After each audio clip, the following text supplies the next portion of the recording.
விஷயத்துல மத்திய அரசு இதை மீட்கணும் அப்படின்னு சொல்லி ஒரு தீர்மானத்தை நேற்று முதல்வர் நிறைவேற்றிருக்கிறாரு. இந்த தீர்மானம் ஒரு கபட நாடகம்னு அண்ணாமலை ஏற்கனவே விமர்சிச்சிருக்காரு. உங்க தரப்புல நீங்க என்ன நினைக்கிறீங்க? நான் ஏற்கனவே சொல்லியிருக்கேன், திரு அண்ணாமலை அவர்கள் சொன்னது 100க்கு 100 சரி.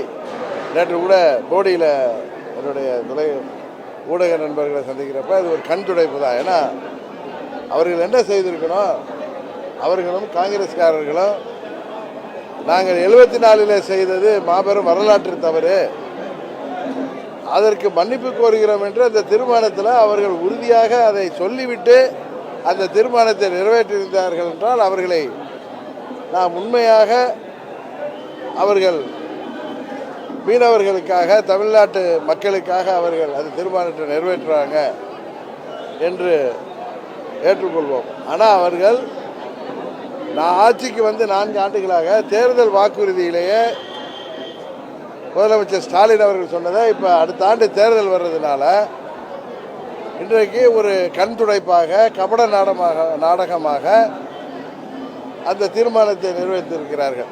இதில் காங்கிரஸ்காரர் உடந்தை.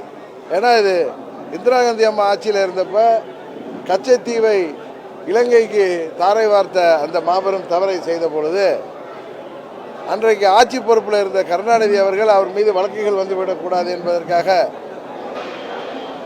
பயந்து கொண்டு அன்றைக்கு கண்மூடி வாய் பொத்தி இருந்ததுனால தான் கச்சத்தீவை நாம் இழந்தோம்.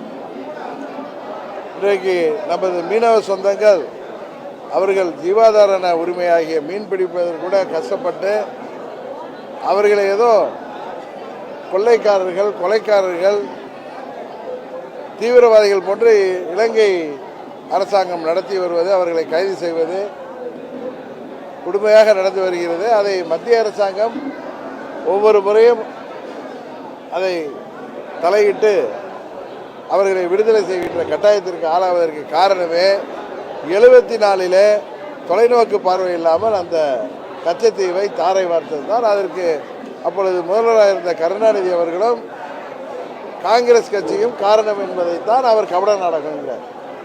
இன்றைக்கு தேர்தல் வருதுங்கிறதுக்காக இவர் மத்திய அரசாங்கத்திற்கு ஒரு கண் துடைப்பாக இதை செய்திருக்காங்க. இது எல்லாருக்கும் தெரியும், அது மீனவ சமுதாய மக்களுக்கு தெரியும். கடுமையான எதிர்ப்புகளுக்கு மத்தியில் நிறைவேற்றியிருக்கிறாங்க மத்திய அரசு. நீங்க கூட்டணியில் இருக்கீங்க, பல்வேறு முஸ்லீம் அமைப்புகளும் இதற்கு எதிர்ப்பு தெரிவிக்கிறாங்க. இந்த நிலைமை இல்லை, மத்திய அரசாங்கம் உண்மையிலேயே அது சிறுபான்மை மக்களின் வக்ஃபு போர்டு சொத்துக்கள் எல்லாம் யார் கையிலே மாட்டிக்கொண்டு இருப்பதை அதை மீட்டெடுக்க வேண்டும் என்கிற நல்லெண்ணத்திலே அந்த மசோதா கொண்டு வரப்பட்டாலும் சிறுபான்மை மக்களுக்கு அச்சம் தருகின்ற விதமாக அதில் சில பிரிவுகள் இருப்பதால் அவர்களுக்கு முக்கியத்துவம் அளித்து அதையெல்லாம் சரி செய்ய வேண்டும் என்பதுதான் எங்களது கோரிக்கை. பிளே ஸ்டோர் மற்றும் ஆப் ஸ்டோரில் இருந்து பாலிமர் செயலியை QR கோடு மூலம் பதிவிறக்கம் செய்யுங்கள். செய்திகளை உடனுக்குடன் பெறுங்கள்.